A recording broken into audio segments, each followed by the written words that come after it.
New dimensional class, new video yapping about what are the best characters to be running this time for the math team. So let's talk a little bit about this. This is the early August dimensional class, if I remember correctly where we are. Yes, early August dimensional class. We have one that is this time innocent, so we need to be running math characters. As usual, you guys can always just check what people are running to see, what they are doing or not, what units they might be running. But also remember, your highest score will always be gated by a few things. First of all, your overall combat power on your characters. How many yearnings, A3s, do you have? How many dupes on this element, in this case math, do you have? Also the boards, how many boards 2s and 3s you have completed for those nice global buffs. And the most important one that a lot of people forget about too, and that is going to be the cards that you have and how many you can buy, right? Because there are a lot of things in here, and a lot of these cards are really strong, and there is a big difference between a new player who might only have, let's say, a Dragon Light Sword, right? But they only have the Dragon Light Sword with one dupe.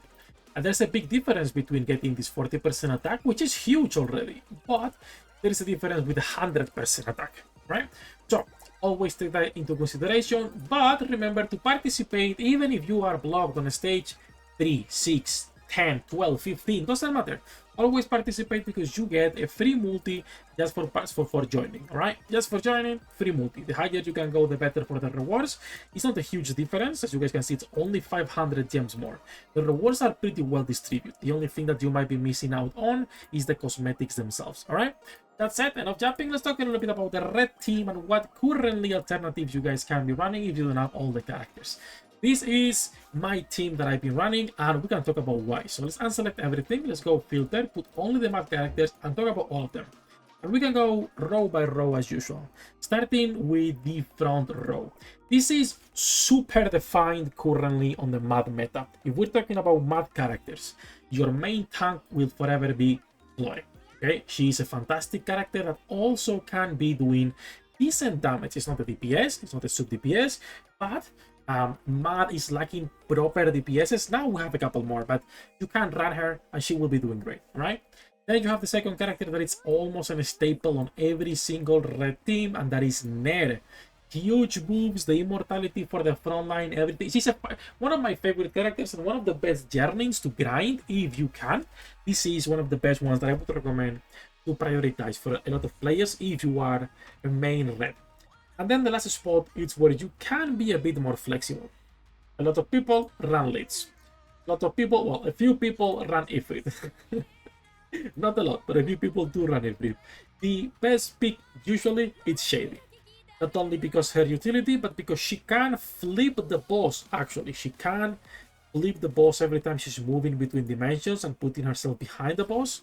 She can actually make the boss face the other direction, which can save you from the dog charging everywhere, because this dog is charging, if you guys know, and we'll do a run as an example. So that is usually the best front line people are running. When we're talking about the mid lane, it's where things are a bit more tricky depending on what journeys you have. If you don't have any journey, your main healer on this team is still Diana. Renewa is still a support that will be used absolutely everywhere, regardless of team composition and element, because how good it is to increase and decrease the action speed of ally and enemies. And then if you don't have the journeys, it doesn't matter if you are using Sist or Alice. It doesn't really matter. I prefer Sist because she will be acting as a buffer as well, with her journey. She will be acting as a buffer, and with her journey, she is actually the best DPS on this team, depending on your investment, but usually she is the best DPS as long as you have that A2 unlocked for the journey right here, right?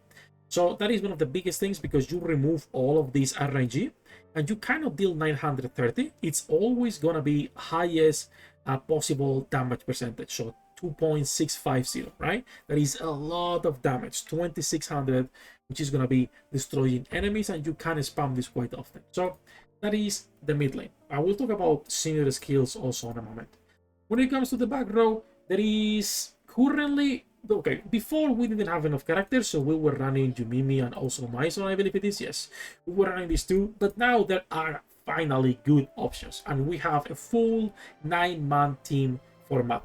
Obviously, it's only 3 options, okay? There is no more options in here. Even without the Yearning, Roulette will be a better pick than anything else.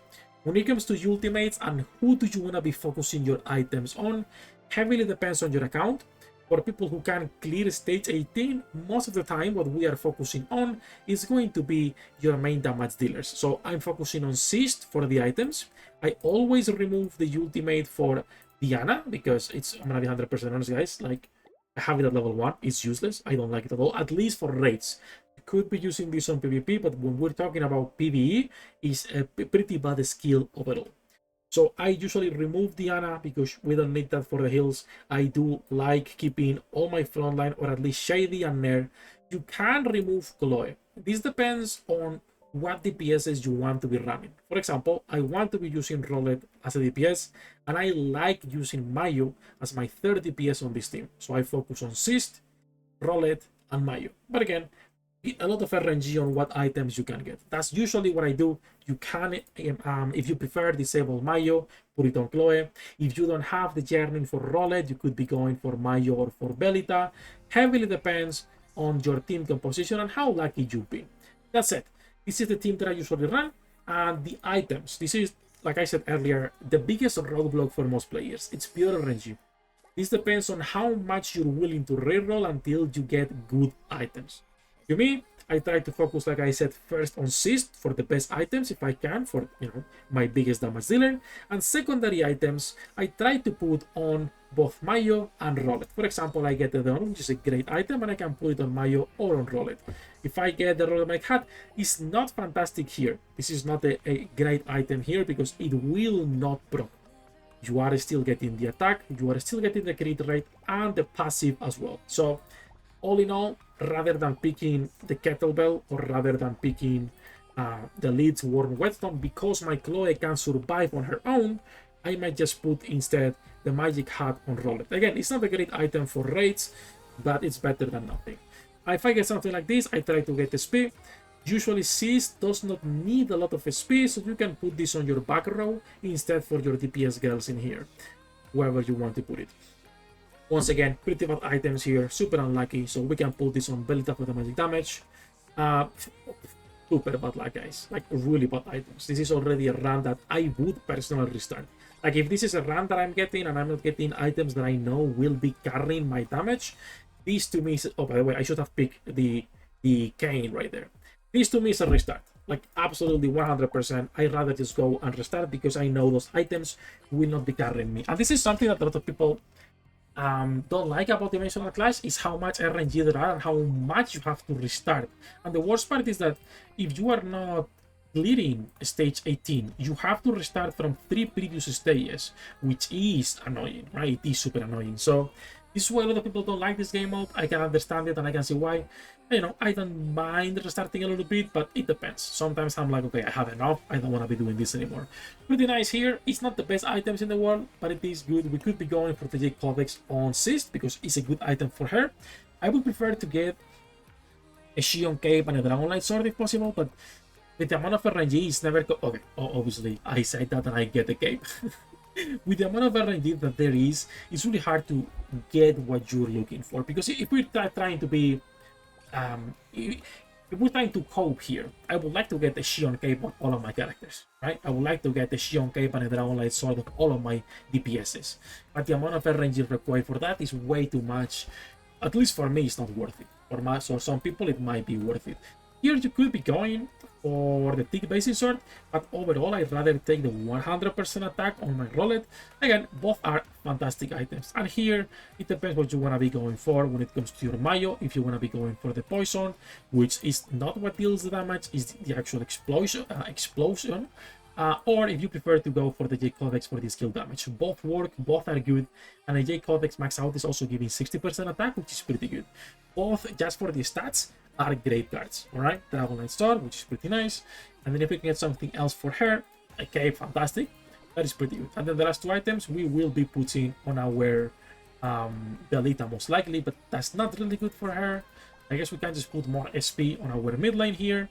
We can put it on our Renewa, and then the last item, another Dragonlight Sword for Belita. So those are my items. That's what I go for. A lot of RNG. We got semi-lucky on this run. The objective is, you know, how many times are you willing to reroll until you get a good run. Also, for most people, if you do manual play, you will get a better score. I don't like manualing. I am a lazy bastard, so I always just full auto. In this case, as you guys can see, Shady bring the boss to the other side, so we did not have to deal with the boss stomping all our characters. That's why she's like so good for this type of content. I really like her, not gonna lie. I feel like I was using way too much leads when in reality she was not as good, but it is what it is, you know. I think leads design is so good that I want her to be good. 500 here, 598, 467, pretty good results overall. Not the best items, but this was a lower round than what I already did earlier. 38-second clear versus a 30-second clear I got on my best attempt ever on stream. Yep, 34-second clear. It is the best one we were able to get. So if you guys want to see that, you can check my stream from today. That's it. That's basically everything that I've been running for this raid. Obviously, always use this as a reference and change based on your account and what you have. It's normal to not have all the characters, right? Don't feel bad because you cannot fully clear. It takes time. Even for spenders, it took some time. That's it. That's everything for this one. As usual, we are live almost every single day. Links in the description down below. Good luck with your pool, dinner rates, and I'll see you in the next one.